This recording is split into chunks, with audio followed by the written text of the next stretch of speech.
Hello, dear, and hello, South Africans. It looks like we are heading into a very interesting week. Between the Madlanga Commission, the Ad Hoc Committee, and the Special Task Team investigating corrupt police officers, there are serious developments unfolding and some very uncomfortable questions being raised. So, what's the latest? Absolutely, from Paul O'Sullivan finally agreeing to testify in person in South Africa. Wow, that's a game changer. To new potential witnesses at the Madlanga Commission. That's a significant development. How has the response been? And now the shocking death of Mr. Vandre Pretorius this week could change everything. Let's start with Paul O'Sullivan. After years of saying his life was in danger, he has now agreed to come to South Africa and testify physically before the Ad Hoc Committee. That's a significant development.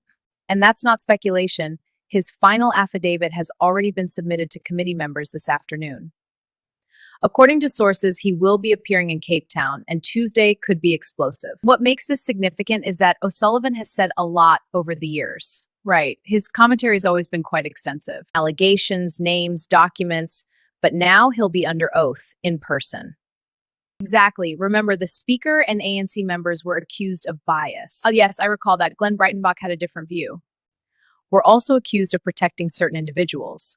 But now the dust has settled, and O'Sullivan is coming. Now let's talk about the Madlanga Commission. Tomorrow, give us an update on the EMPD testimony. A senior city official from EMPD who is currently suspended is scheduled to testify.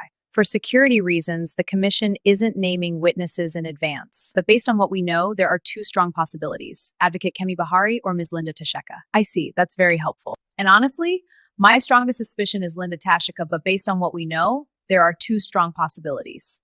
And honestly, my strongest suspicion is Linda Tasheka. For those who may have forgotten, Linda Tasheka was the head of human resources at Ekurhuleni.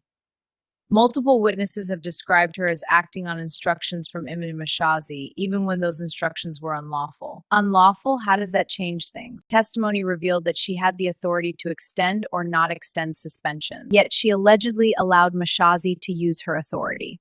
And what was the outcome of that? We heard evidence that disciplinary processes against Brigadier Julius Mkhwanazi were blocked.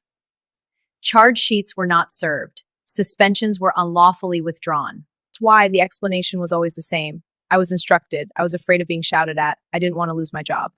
But that didn't save her. She's now on precautionary suspension herself and is among those being investigated by the Special Task Team. What really stands out is the pattern.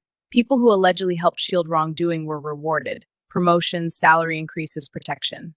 Meanwhile, lawful processes were blocked. IPID recommendations were ignored. Investigations were interfered with.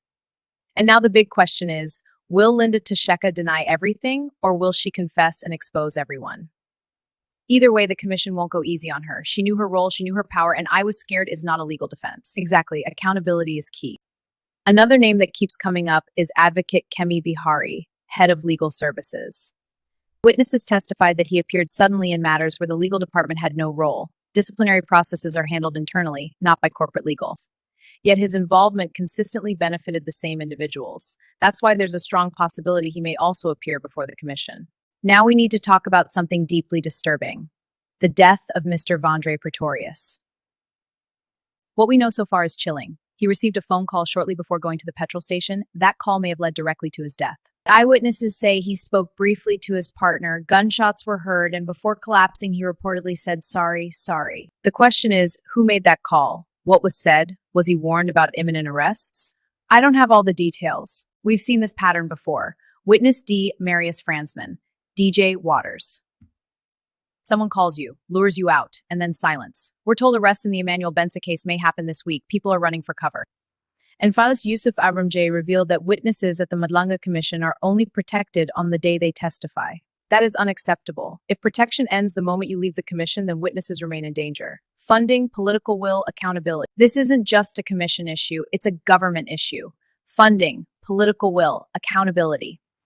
So South Africans, are you ready for the week ahead? Do you think Linda Tasheka will tell the truth? Will Paul O'Sullivan deliver what the country has been waiting for? And will witnessers finally be protected properly? Drop your thoughts in the comments. Let's talk. This is going to be a defining week. We'll see you in the next upload.